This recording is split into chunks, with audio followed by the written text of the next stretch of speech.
Alright, welcome Roddy. So today we are in Akihabara, and today I wanted to talk about Japan's soft power or its cultural influence, and Akihabara is a big part of that. So before I even knew what Japan was, I was already playing video games like Super Mario, watching anime, Dragon Ball. But Japan, a big reason why it's so influential in the world is because of its soft power, as you can see here at Akihabara. And we're going to take a tour through Akihabara. We're going to see just what is it that enables Japan to be so influential in the world despite its small size here. Okay, so as you can see, most people know Akihabara today as a center of otaku culture with all the anime here. But Akihabara before became a center of Japanese popular culture. It was first a place where electronics were sold, spare parts, and you can see that just over here. Akihabara Radio Center, you can see walkie-talkies right there, right? You can see all sorts of spare parts they sell here, electronics here. This is just under an overpass. I find some great deals here, some tools there. Look at that. Tools here. Yeah, this is just after like World War II. Like Akihabara, they started selling electronics here, and you can still see that here in the radio center. Alright, we just went through the old electronic stores here, but this is what most people think of when they think of Akihabara nowadays. This is a more modern like store here that has anime collectibles on sale here and more modern electronics. You can find an Akihabara Radio Kaikan here. Go inside and take a look here. And here we are. This is the second floor of Radio Kaikan. You can see Japan's soft power, its cultural influence is on full display here.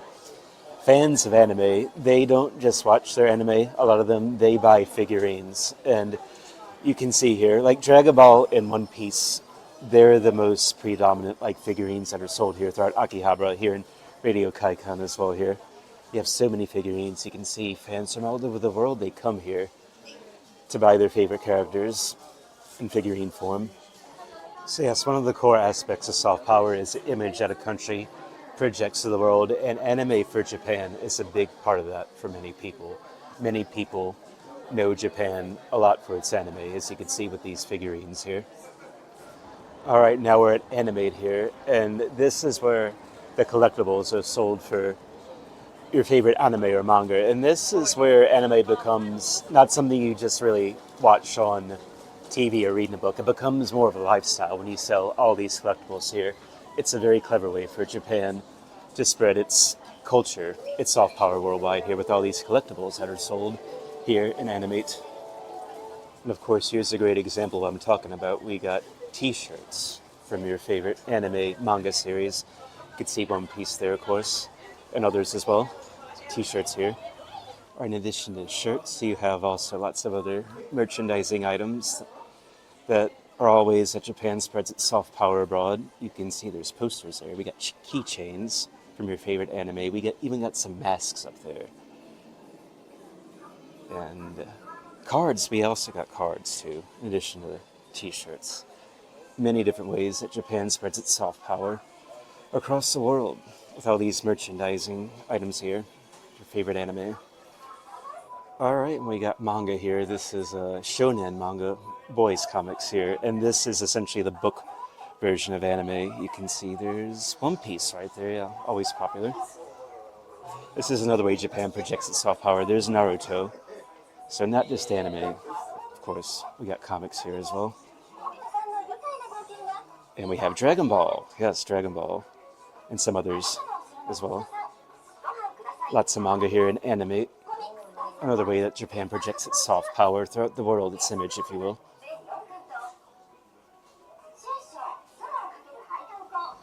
Alright, so now we're at Super Potato. It's a bit hidden, but this is actually one of Japan's more famous retro game stores. It's a perfect example of how Japan's soft culture has reached the world. We have to go through here. It's a bit out of the way. It's through here.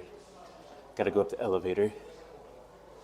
Alright, so here we are. We're at the entrance of Super Potato, one of the more famous retro game stores here in Akihabara. And before Japan went really mainstream with its anime and cosplay, retro games were many people's first takes of Japan, like it was mine. We've had some of the most famous icons of Japanese popular culture is Mario right there, instantly recognizable to many people here. A perfect symbol of Japan's soft power throughout the world here. You can see all the retro game systems here, gaming systems. We got Teenage Mutant Ninja Turtles playing on there. Old TVs here. The retro game systems. There's a Nintendo 64. Got all the cartridges, the physical cartridges still here. We got some merchandise here, in addition to the retro games themselves. There's a Dragon Quest for the Wii, yeah, Dragon Quest. Dragon Quest, one of Japan's most popular video games, RPG series. Some dolls here. Lots of physical game cartridges here, which people don't use much anymore. Going more digital now, but you can see lots of physical games here.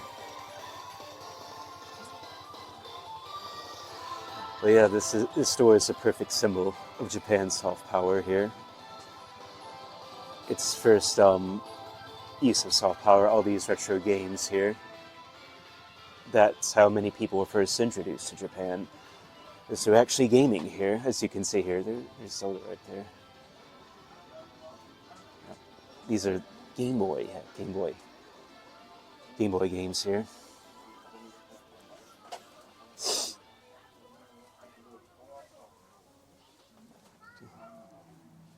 Super Famicom, yeah.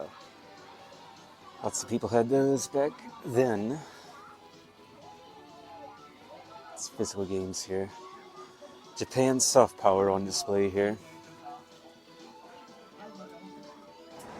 Alright, so we're at Home Cafe. This is one of the famous maid cafes here in Japan. We can't film inside, but you can get kind of an idea what awaits you on the inside. But you have maids that serve you, and they dress up in kawaii outfits, like you can see on that poster there. But this is the image that Japan loves to project to the rest of the world, this kawaii, playful type image. And maid cafes are a perfect representation of that. You can go inside and experience the very best of Japan's famous hospitality at one of these maid cafes, at Home Cafe. There's also a few other chains as well here, maid cafes. Alright, so we're going to end it here. Thanks for watching, everybody, today, but we can see throughout the video, Akihabara is a perfect place to show you how Japan projects its image to the rest of the world, and Japan has done a very good job of that, I would have to say. And everybody, if you like these videos, please don't forget to subscribe to my channel, and I have more coming from Japan, so I'll see everybody for next time.